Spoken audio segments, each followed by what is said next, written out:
Hello again, my friends. Thanks for joining me for another video. And if this is your first time here, a very warm welcome. I'm Lucy, your narrator. Before we get started, please kindly take a moment right now and click that subscribe button and notification bell so you can be notified of every time I upload a new video. And also please watch this video to the end to see the preview trailer and some behind the scenes photos.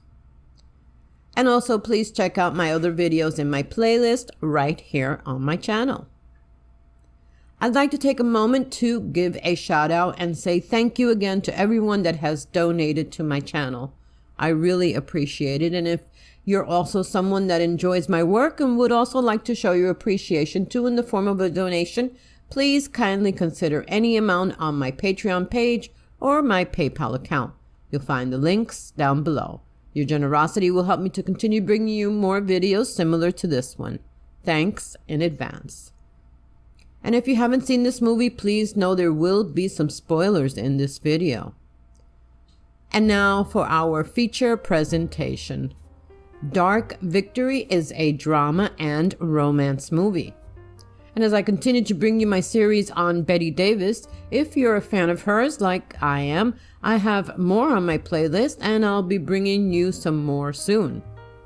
And this movie was released in the USA in 1939 and it stars Miss Bette Davis. And some of her co-stars were George Brent, Humphrey Bogart, Ronald Regan, and others.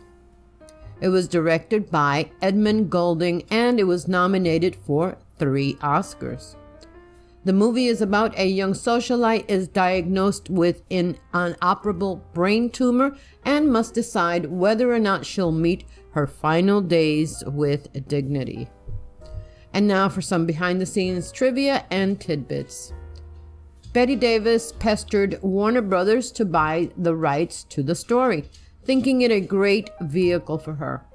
Warner Brothers studio chief Jack L. Warner fought against it, arguing that no one wanted to see someone go blind. Of course, the film went on to become one of the studio's biggest successes of that year. And the scene in Dr. Steele's office where Judith can't light her cigarette, and then a few minutes later she can't light Dr. Steele's, was devised by Edmund Goulding. He explained it as, when Bette Davis can't light her own cigarette, you know something is seriously wrong with her. And during the filming of the emotionally charged scene, when Bette Davis's character needs to find her way upstairs to her room after the brain tumor has caused her blindness, the cast and crew and several visitors were watching as Davis grasped the banister and began to feel her way up the steps, one by one. Halfway to the top of the staircase, Davis paused, stopped the scene, briskly walked back downstairs, and addressed director Edmund Goulding. "Ed," Davis said, "is Max Steiner going to be composing the music score to this picture?"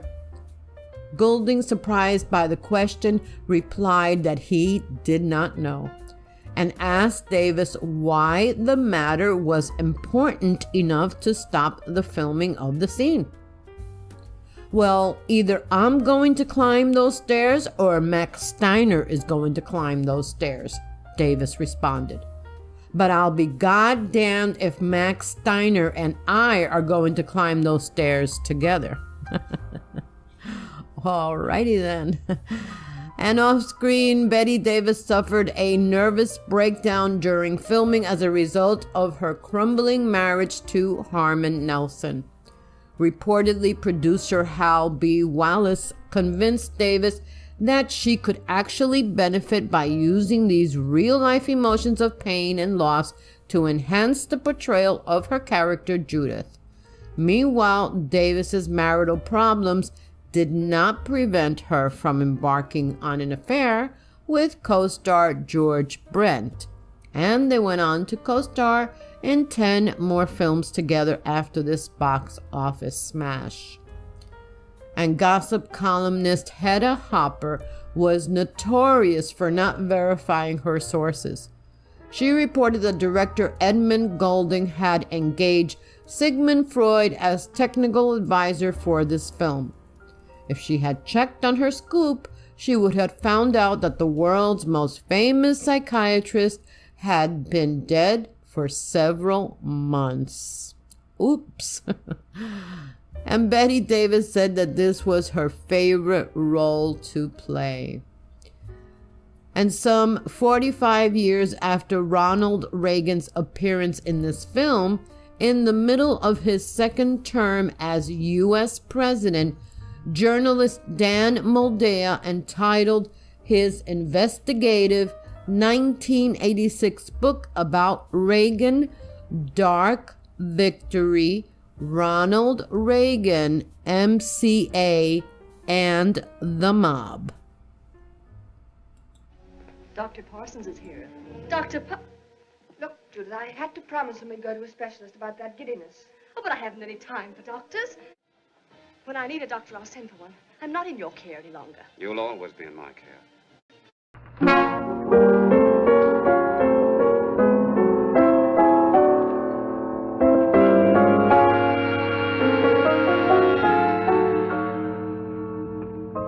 I ran around with my own little crowd, the usual laughs, not often but loud. And in the world that I knew, I didn't know about you.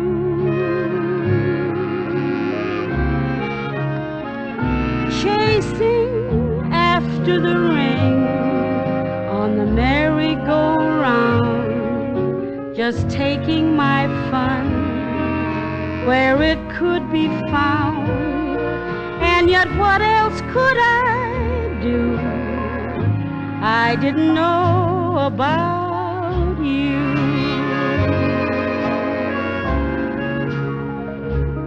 Darling, now I know I had the loneliest yesterday. Every day in your arms, I know for once in my life I'm living, had a good time. Every time I went out, romance was a thing I kidded about. How could I know about love? I didn't know about you.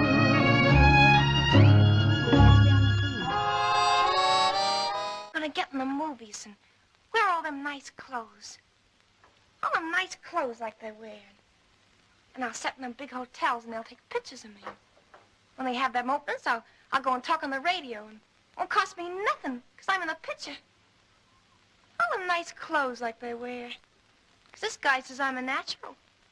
If you like that one, we've got a lot more. Hotter than your morning coffee. Thank you for watching. I hope you enjoyed it, and I hope you come back to see the next one. I'll be here waiting for you. If you enjoyed this, please kindly give me a like, share with others, comment below, subscribe if you haven't already, and don't forget you need to click on that notification bell so that you can be notified of every time I upload a new one. So thank you so very much for stopping by again and sharing this moment with me and this time that always passes by so quickly. I can't wait to do the next one for you. So until we meet again, please be safe and be blessed.